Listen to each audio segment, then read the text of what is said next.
Her message read, "I'll be at Jake's tonight, accept it or leave." My reply was simple, "Consider me gone." I never thought those would be the words that would end my 2-year relationship, but sometimes life forces your hand when you least expect it. I'm Nathan, 31, work as a database administrator for a logistics company in downtown Chicago, and up until 3 months ago, I thought I had my life figured out with Chloe, my girlfriend of nearly 2 years who I'd been living with in my loft apartment. She was this vibrant freelance graphic designer, all creativity and energy, the kind of person who could walk into a room and immediately make it feel more alive. When we first started dating, I was genuinely impressed by her ambition and drive. She had this portfolio of small business clients and was always talking about expanding her brand, building something meaningful. The early months were incredible, filled with late-night conversations about our dreams, weekend trips to art galleries, and this sense that we were building something real together. When she suggested moving in together after 8 months, it felt natural, like the next logical step for two people who were serious about their future. My downtown loft was perfect for both of us. Open layout, great natural light for her design work, walking distance to most of her client meetings, and the $3,200 monthly rent was something I could handle comfortably on my salary.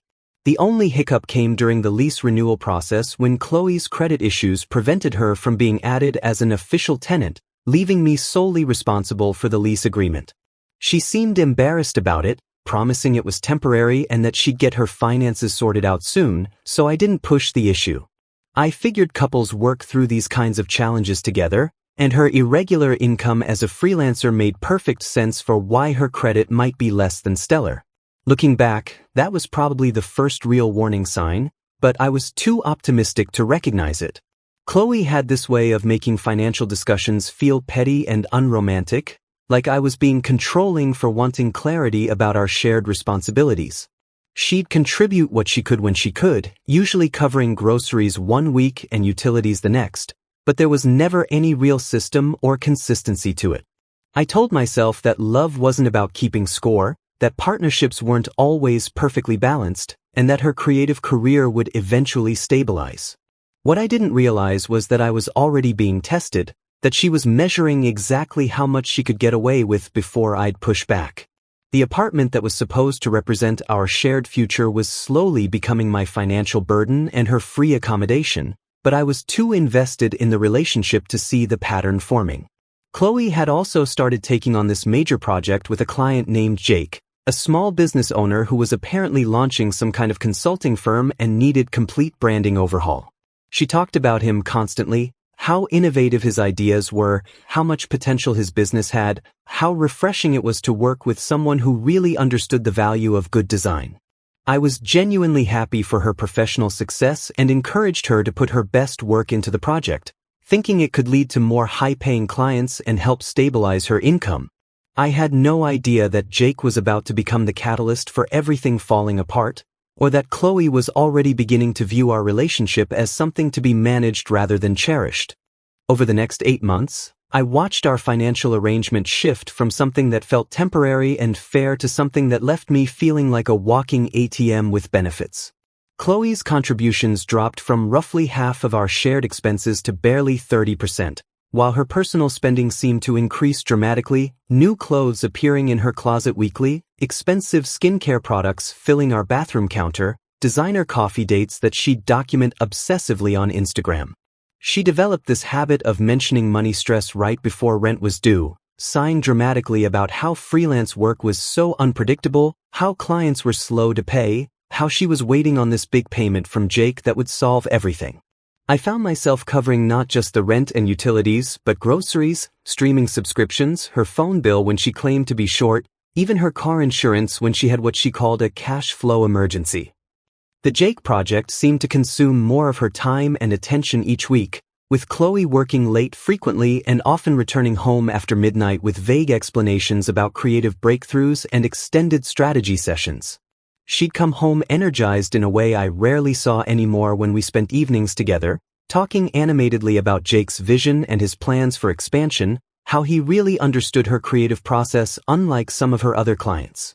I started noticing that household responsibilities fell entirely to me, I was doing all the cleaning, taking out trash, handling maintenance issues with the landlord, even grocery shopping because Chloe was always too busy with work to help with mundane tasks.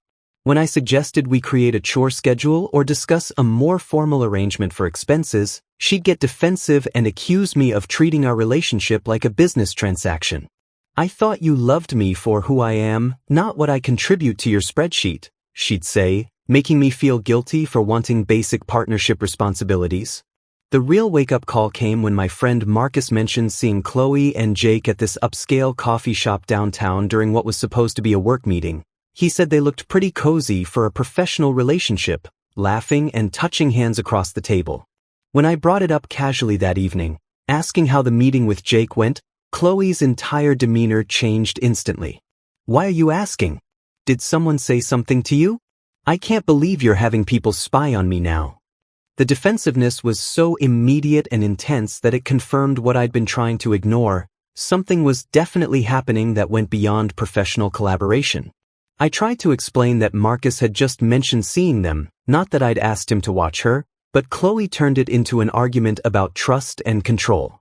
"This is exactly why Jake says most people don't understand creative partnerships," she snapped, which felt like a punch to the gut.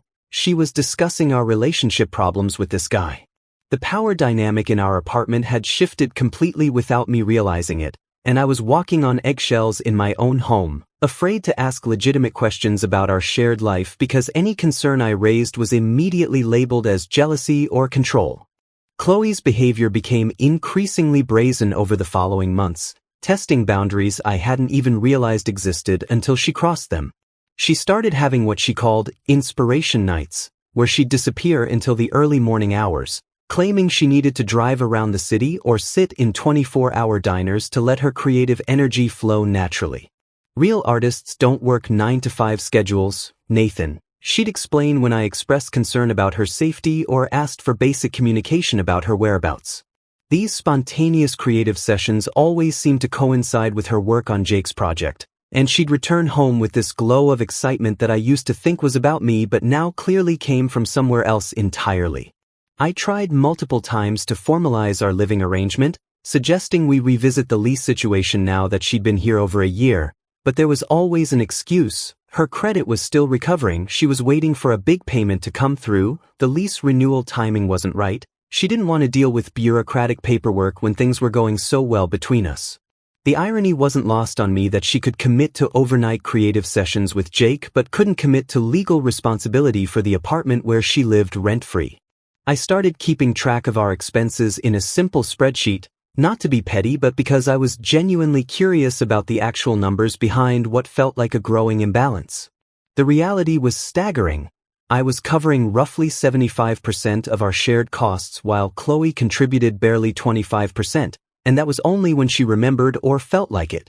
Meanwhile, she was spending freely on herself, buying expensive art supplies she claimed were business investments, treating herself to spa days when she was stressed about deadlines, even booking weekend trips to nearby cities for what she called creative retreats that I was never invited to join.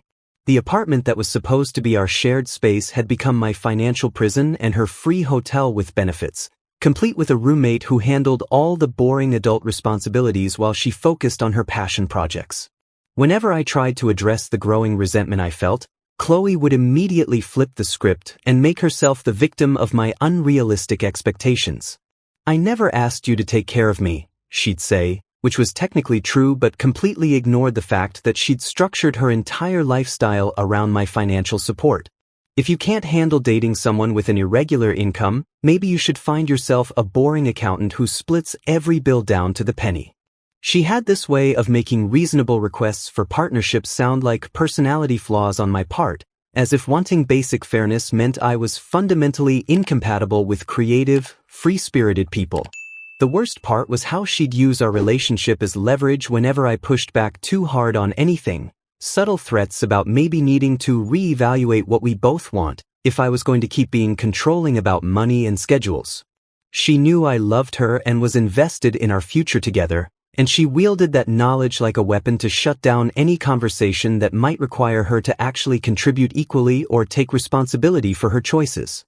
The breaking point came during the most important week of my career so far. I was leading a major presentation for our company's biggest client, a project that could determine my promotion prospects for the next 2 years. I'd been working 12-hour days preparing data analysis and coordinating with multiple departments, the kind of high-pressure situation where having a supportive partner at home makes all the difference in the world. Tuesday evening, Chloe announced she'd be staying late for a creative intensive session with Jake and wouldn't be home until after midnight, maybe later if they really got into the flow. This is the breakthrough moment for his entire brand identity, she explained, packing an overnight bag like she was going on a weekend trip instead of a work meeting. Sometimes you have to strike when inspiration hits, even if the timing isn't perfect. I tried to explain that I was stressed about my presentation and could really use her support that week, but she brushed off my concerns with a wave of her hand. Nathan, your job is stable and predictable. This is my chance to create something truly innovative with someone who appreciates my vision. When she still wasn't home by 1 a.m., I started getting genuinely worried. Chicago isn't the safest city late at night, and Chloe wasn't answering her phone or responding to my increasingly concerned texts. I called 3 local hospitals, checked police incident reports online, even drove around the neighborhoods where Jake's office was located, imagining car accidents or worse. At 1:23 a.m., just as I was about to call her parents in Milwaukee, my phone buzzed with a message that changed everything. Staying at Jake's tonight for early morning brainstorming session. Deal with it or find someone else. The casual cruelty of that message hit me like a physical blow, not just the implied intimacy of spending the night at another man's place, but the complete dismissal of my worry and the ultimatum delivered like I was some annoying obligation she was tired of managing. Deal with it or find someone else. After 2 years of subsidizing her lifestyle, supporting her dreams, and getting nothing but attitude in return for basic partnership expectations. I stared at that message for probably 10 minutes, reading it over and over, feeling something shift inside me that I'd never experienced before. It wasn't anger or hurt or jealousy, it was clarity, pure and simple, about exactly what I meant to her and what I was worth in this relationship. I typed and deleted probably 5 different responses, everything from angry paragraphs about respect and boundaries to desperate pleas for her to come home and explain what was happening between us. Finally, I settled on 4 words that felt like the most honest thing I'd said in months. Consider me gone. I hit send at 1:31 a.m. and immediately felt this strange sense of peace, like I'd been holding my breath for months and could finally exhale. For the first time since moving in together, I wasn't making excuses for her behavior or trying to rationalize why someone who claimed to love me would treat me like a disposable convenience. I spent that night dismantling our shared life with a level of strategic precision that surprised even me, fueled by 2 years of suppressed frustration that had crystallized into ruthless efficiency. First, I called my landlord's emergency line and explained that I needed to modify the lease immediately due to a relationship ending. Since Chloe was never officially added as a tenant, removing her was simply a matter of confirming she'd no longer be residing there. By 3 a.m., I had scheduled lock changes for first thing in the morning and arranged for all utilities to be transferred to my name only, cutting off her access to the apartment and everything that came with it. I methodically went through every shared account we had, streaming services, grocery delivery apps, even the parking pass for the building garage, removing her access and changing passwords while documenting everything for my own records. The joint checking account we'd opened for shared expenses got closed online, with the remaining $340 transferred to my personal account along with detailed screenshots of every transaction showing exactly how one-sided our financial arrangement had become.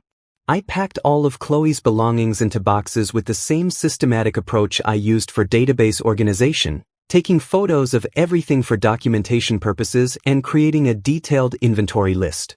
Her expensive art supplies, designer clothes, the skincare products that cost more than my monthly gym membership, everything went into carefully labeled boxes that I stacked in the living room like evidence of a life that was about to disappear. I even found receipts and bank statements that confirmed what I'd suspected: she'd been spending money on expensive dinners and shopping trips while claiming to be broke, funding a lifestyle that my financial support made possible. By dawn, I had loaded my essential belongings into my car and was driving to my brother Mike's place across town, where I'd arranged to stay temporarily while I found a new apartment. The efficiency of my exit strategy shocked me. Years of being the responsible one, the planner, the person who handled all the logistics while Chloe focused on her creative pursuits, had prepared me for exactly this moment without me realizing it. I left a single note on the kitchen counter next to her boxed belongings. Your things are packed and ready for pickup. You have 72 hours to arrange collection before I donate everything to charity. Don't contact me. Mike was waiting for me with coffee and genuine concern, having seen enough of Chloe's behavior over the past year to understand why I'd reached my breaking point. I was wondering when you'd finally stop being her personal ATM, he said as we unloaded my car. She's been using you, man, and everyone could see it except you.